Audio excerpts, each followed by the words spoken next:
I never thought a birthday party could turn into a nightmare. My pregnancy announcement should have been a celebration, but instead, rage filled my husband's eyes. His mother's words poisoned him, twisting love into hatred. Before I could react, he grabbed a steaming pot of soup and hurled it at my pregnant belly. The burning liquid seared my skin, pain ripping through me as I collapsed. Shaking, I crawled toward my phone, desperate to call my best friend. But just as I pressed the button, my husband's next move was even worse, more dangerous, more cruel. Hello, my name is Emma Carter, and I am 28 years old. I live in Maplewood, a quiet suburban town known for its tree-lined streets and close-knit community. I work as a school counselor, helping children navigate their emotions and struggles. I have always been the type of person who puts others before herself. My job fulfills me, and I find purpose in guiding young minds. Good morning, Alex. How are you feeling today? I asked a nervous little boy in my office. I feel better, Miss Carter. Thanks for talking to me yesterday, he replied with a shy smile. Moments like these make everything worth it. Outside of work, my life seemed simple. I had been married for 3 years to Daniel Carter, a man I once believed was my safe place. Daniel was a finance manager at a mid-sized firm. He was smart, composed, and well-spoken. At first, I admired his quiet nature. I thought it made him thoughtful, intellectual. I didn't realize that his silence often meant indifference. Then there was his mother, Laura Carter, a woman obsessed with social standing and wealth. She had never approved of me. You should have married someone more ambitious, she would say to Daniel, making sure I was within earshot. And then there was his sister, Rachel, who had married a wealthy attorney and never let anyone forget it. Our new house is incredible, she would say at family gatherings, conveniently slipping in its price. Daniel, when are you and Emma going to upgrade from that tiny place? Every gathering felt like a test. One I was always failing. But they never knew the battles I was already fighting in silence. For 2 years, Daniel and I had been trying to have a child. After experiencing several painful miscarriages, I finally had a stable pregnancy. Twins. It should have been the happiest moment of my life. But deep down I knew Laura and Rachel wouldn't be happy for me. And worse, I didn't know if Daniel would stand by me when the time came. That night, as I sat across from Daniel at the dinner table, my heart pounded in my chest. He was scrolling through his phone, barely paying attention to me. I placed a hand over my stomach, feeling the tiniest sense of life growing inside me. This was our moment. This was supposed to be a happy moment. Daniel, I said, trying to keep my voice steady. He glanced up, his expression unreadable. Yeah, I took a deep breath. I'm pregnant. Twins. For a brief moment, his face remained neutral. Then, slowly, his lips curved into a small smile. Twins, he repeated. I nodded, my eyes filling with tears. Yes. After everything we've been through, it's finally happening. To my relief, he stood up, walked over, and placed a hand on my shoulder. That's great news, Emma, he said softly. I exhaled, my heart swelling with relief. Maybe this time would be different. But then he frowned slightly. Have you thought about how Mom and Rachel will react? The warmth in my chest disappeared. I know they can be difficult, but this is our family, Daniel, I said, forcing a smile. This is our happiness. He sighed and rubbed his temples. Fine. When do you want to tell them? This weekend, I said. At Lily's birthday party. Lily was Rachel's daughter. She was turning 1, and Laura was hosting a grand celebration at her house. Daniel's jaw tightened. You sure that's a good idea? I nodded. We can't keep this a secret forever. If they have a problem with it, that's their issue, not ours. Daniel hesitated, then finally nodded. All right. But don't expect them to be happy. I didn't. I just hoped they wouldn't ruin everything. That weekend, we arrived at Laura's grand house, a 2-story home decorated with pink and gold balloons for Lily's birthday. Guests filled the spacious rooms, chatting and sipping wine. Rachel greeted us with a practiced smile, her daughter in one arm, her designer bracelet sparkling under the chandelier light. Finally, "You're late," she said, her tone laced with disapproval. I forced a smile and handed Lily a neatly wrapped gift. "Happy birthday, sweet girl." Lily reached for it, but before she could take it, Rachel intercepted the box, barely sparing it a glance. "Oh, how cute," she said dismissively. "But I hope it's not one of those cheap wooden toys. Lily prefers something more sophisticated." I clenched my jaw, but said nothing. Inside the dining room, Laura was standing at the head of the table, effortlessly charming her guests. She gave Daniel a warm smile, but barely acknowledged me. Dinner was served: roast chicken, mashed potatoes, and Laura's famous creamy soup, which she had been preparing all morning. The rich, milk-based broth filled the room with its warm aroma. Rachel dominated the conversation, boasting about her husband's latest courtroom victory, their upcoming vacation in Europe, and their new luxury car. Daniel sat quietly, as usual. I ate in silence, my nerves growing with each passing second. Finally, as the plates were being cleared, I took a deep breath and stood up. "Actually," I said, my voice shaking slightly, "Daniel and I have an announcement to make." The room fell quiet. I reached for Daniel's hand, but he didn't take it. I hesitated, then forced myself to smile. "We're expecting twins." A cold silence filled the room. Rachel's expression twisted into something ugly. Laura's lips pressed into a thin line. I looked at Daniel for support, but he was staring at his plate. My stomach dropped. "This is unexpected," Laura finally said, her voice cool. "Unexpected," I repeated, confused. "Laura, this is wonderful news." Rachel scoffed. "You just had to do this today, didn't you? Trying to steal Lily's spotlight." My heart pounded. "That's not what this is about." "Of course it is," Laura said, setting down her wine glass. "Rachel's child is barely one, and now you're trying to overshadow her. How typical." I turned to Daniel. "Daniel?" He finally looked up at me, but his eyes were empty. "I told you this was a bad idea," he muttered. Rachel smirked. Laura took another sip of wine. And I realized, in that moment, I was truly alone in this room. I sat back down slowly, my face burning with humiliation. I had expected them to be cold, but not like this. Not outright cruel. Laura leaned back in her chair, watching me with that same disapproving look I had seen too many times before. Rachel shook her head, picking at her salad. "Honestly, Emma, how do you expect to raise children when you can barely manage your own life?" I swallowed the anger rising in my throat. "I don't need your approval." Laura's eyes darkened. "No, but my son does," she said smoothly. "Daniel, are you really okay with this? Do you think this is the life you deserve? Struggling with 2 children while your wife drags you down." I turned to Daniel, desperate for him to stand up for me. Instead, he exhaled slowly and rubbed his temples, as if I was nothing but a burden. "Mom, please not now," he muttered. But that wasn't enough. Laura's lips curled into a smirk. "You still have time to fix this, Daniel," she whispered. "You don't have to be stuck with her mistakes." A sick feeling crawled up my spine. Daniel clenched his jaw. "I don't know what to do anymore." Rachel smirked. "Well, if you need a solution, I can think of one." A wave of dread settled in my stomach. Laura stood up and walked toward the kitchen.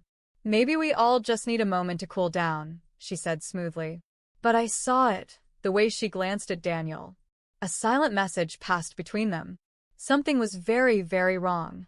I turned in my seat just as Laura pulled a steaming pot off the stove. The creamy soup she had made earlier, boiling hot, thick with milk and spices, was still bubbling as she carried it toward the dining room. My breath hitched. "No." She wouldn't. But before I could react, she handed the pot to Daniel. And he took it. The man I had loved. The man I had married. He took it. And then he looked at me.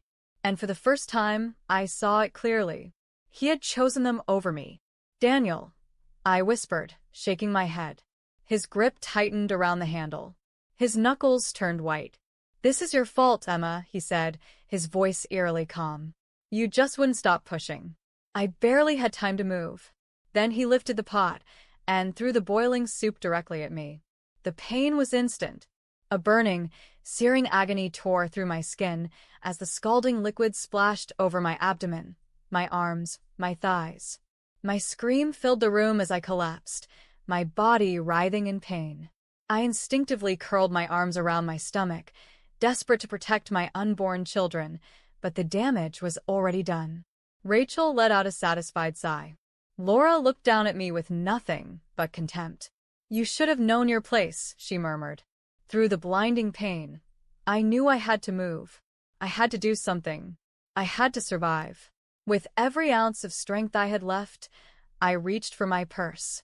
My fingers trembled as I fumbled for my phone, my vision swimming. I couldn't focus. My skin felt like it was melting. I heard Laura say something. Rachel laughed. Daniel just stood there. I pressed a single button. And then I whispered, barely able to speak through the pain. "Help me." On the other end of the line, Lena answered. "Emma?" She must have heard the agony in my voice, because her tone immediately changed. "Emma, what's wrong?" I couldn't respond. The world was fading. But then I heard her yell, "I'm calling the police. Hold on, I'm coming."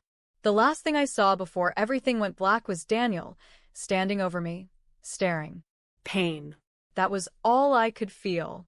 Blinding, unbearable pain. My body burned, my skin screaming with every movement. I was barely conscious, my vision blurred, my hearing muffled. The voices around me sounded distant, like echoes through a tunnel.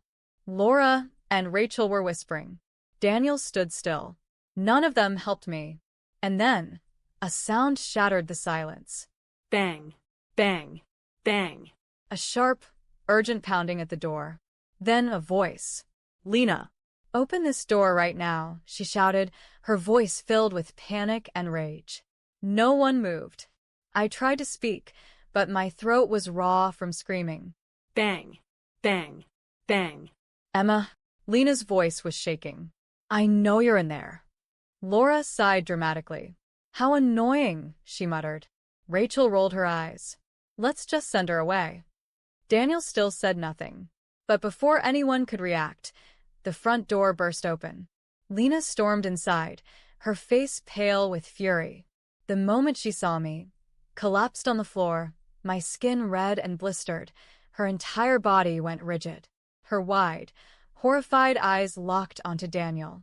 Then Laura. Then Rachel. Then, very slowly, she pulled out her phone. "I'm calling the police," she said, her voice dangerously calm. Laura laughed. "Oh, sweetheart, you don't understand. This is a family matter. You don't need to." Lena cut her off.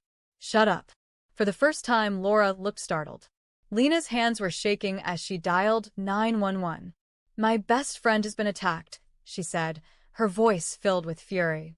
"She's pregnant, she's burned, and she needs an ambulance now." Laura tried to speak, but Lena whipped her head toward her. "You stay right there." Rachel smirked.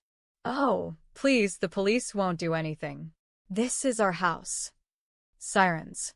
Loud, blaring, getting closer. Rachel's smug expression vanished instantly. Laura stepped back, her confidence finally shaken. Daniel went pale. Then, flashing red and blue lights filled the windows. Within seconds, police officers flooded the house. "Hands where we can see them," one of them ordered. 2 officers rushed to my side, while others moved toward Daniel, Laura, and Rachel. Lena dropped to her knees beside me, gently taking my hand. "Emma, I'm here. You're safe now." I barely managed a whisper. "My babies." Lena's eyes filled with tears. "The ambulance is coming. Just hold on." The officers turned to Daniel. "Sir, we have multiple reports of domestic assault. We need you to step away from your wife." Daniel's lips parted, his eyes darting toward his mother. Laura immediately tried to take control. "Officer, this is a misunderstanding," she said smoothly. "My daughter-in-law had an accident." Lena spun toward her, her eyes blazing. "And accident?" she screamed. "You and your son threw boiling soup on a pregnant woman." The officer's expression hardened. "Ma'am, We have a victim with severe burns and a witness account that says otherwise. Just then, another voice cut through the room. Excuse me, officer? One of Rachel's dinner guests, a woman I barely knew, stepped forward, holding up her phone. I recorded the whole thing. A deadly silence fell over the room. Rachel's face turned ghostly white. The officer took the phone, played the video, and his jaw tightened. Then he turned to Daniel. Sir, turn around and put your hands behind your back. For the first time, true fear flickered in Daniel's eyes. Wait, no. Click. The sound of handcuffs locking into place. Rachel tried to back away, but another officer grabbed her wrists. No, wait. This isn't fair. Click. Another set of cuffs. Laura looked like she was about to faint. You can't do this, she shrieked. This is my house. My family. Click.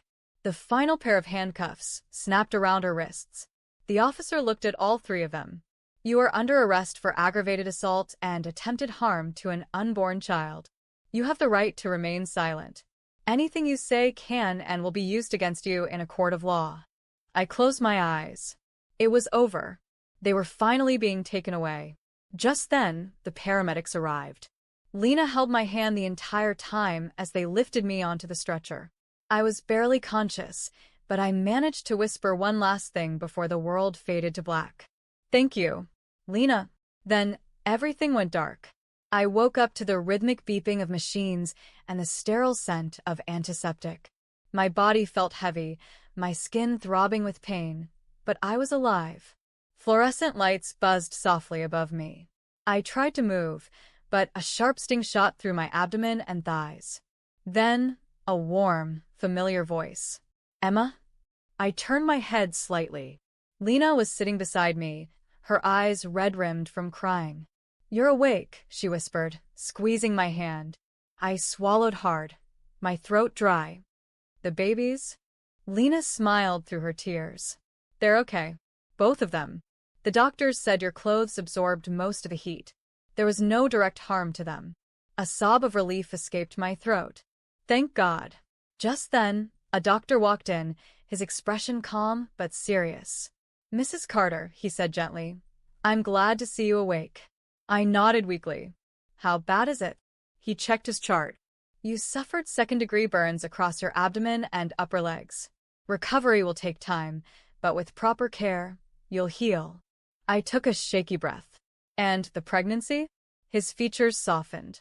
Your babies are strong. We'll continue to monitor them closely, but as of now, they're safe. Tears rolled down my cheeks. I had survived. And so had they. A few hours after I woke up in the hospital, 2 detectives entered my room. Their expressions were calm but serious, their presence signaling the weight of what had happened.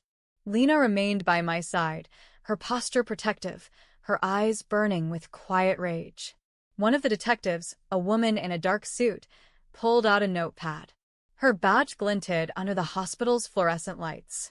Mrs. Carter, she said in a professional but gentle voice, we're sorry for what you've been through. If you're feeling strong enough, we'd like to ask you some questions about the incident. I swallowed, my throat still raw.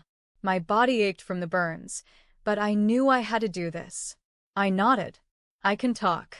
And so I told them everything. The emotional abuse I had endured for years. The way Laura and Rachel had manipulated Daniel against me. The moment my husband, the man who had once vowed to protect me, lifted that pot and threw boiling soup at me. The detective's pen scratched furiously against the paper, but her face remained unreadable. When I finished, there was a brief silence. Then the male detective, a tall man with graying hair, spoke. We've already arrested Daniel Carter, Laura Carter, and Rachel Carter, he informed me. The video evidence is damning, and multiple witnesses, including your friend Lena, have provided statements. The prosecution will have a strong case against them. A lump formed in my throat. What happens now? The detective glanced at his notes. Daniel has been charged with aggravated assault and attempted harm to an unborn child. Laura and Rachel are facing conspiracy charges and accessory to attempted assault. Lena, who had been gripping my hand, squeezed it even tighter. And how long will they be in prison? she asked, her voice sharp. The detective adjusted his glasses.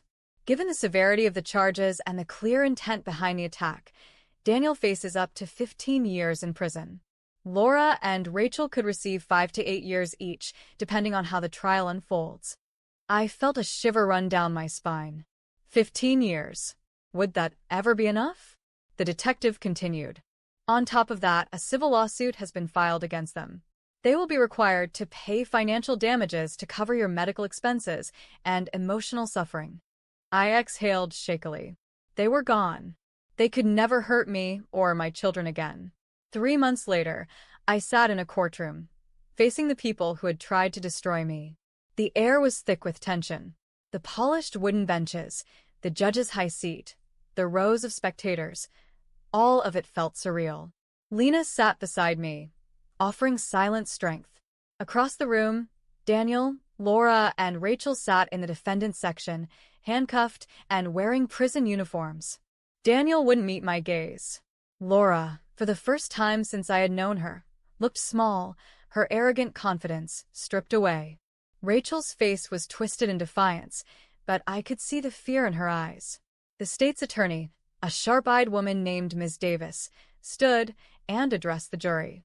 Ladies and gentlemen, this is not just a case of domestic violence. This is a case of calculated cruelty.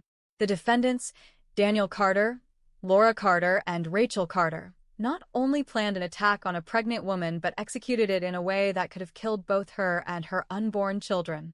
She turned and gestured toward me.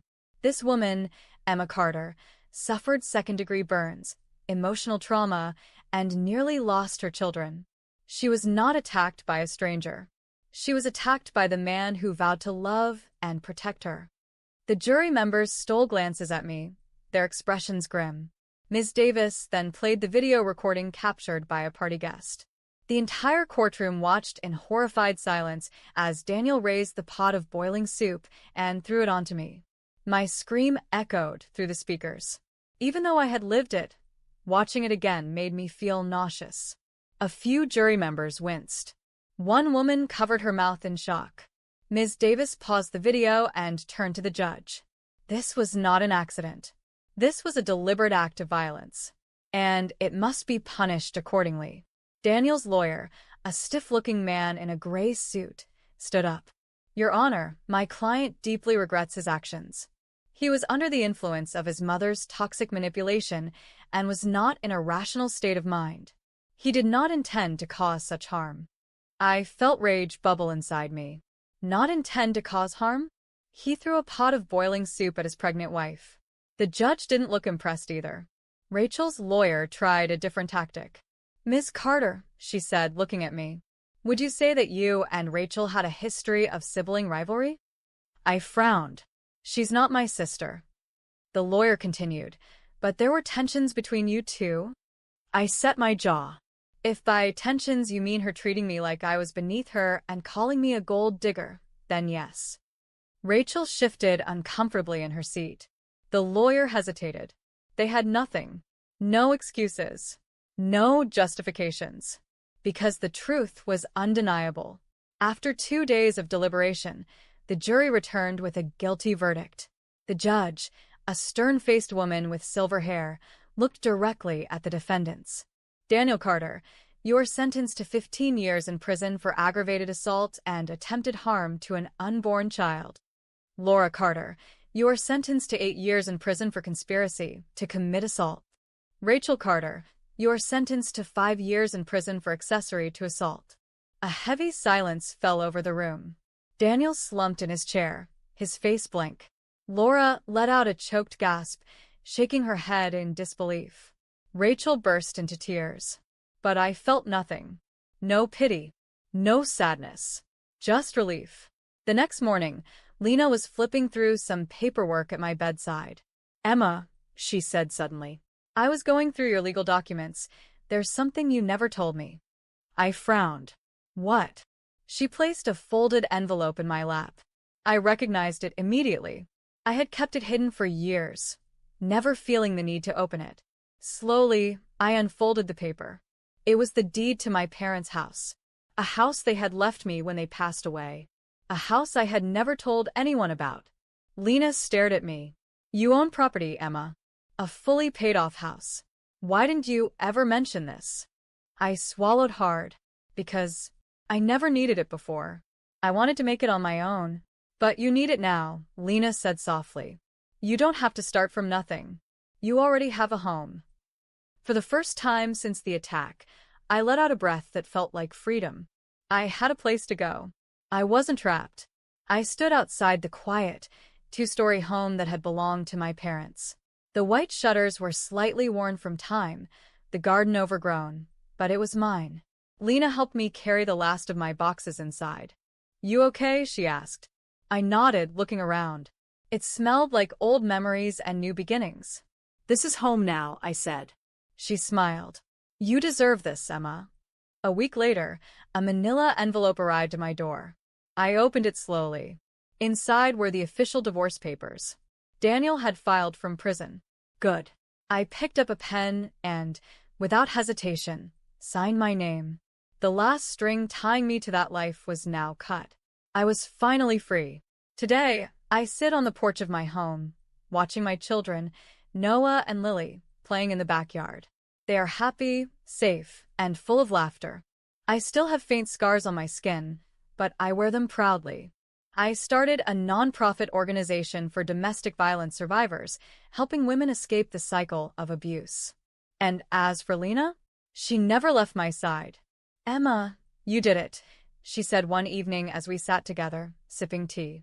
I smiled. No, Lena, we did it. I survived.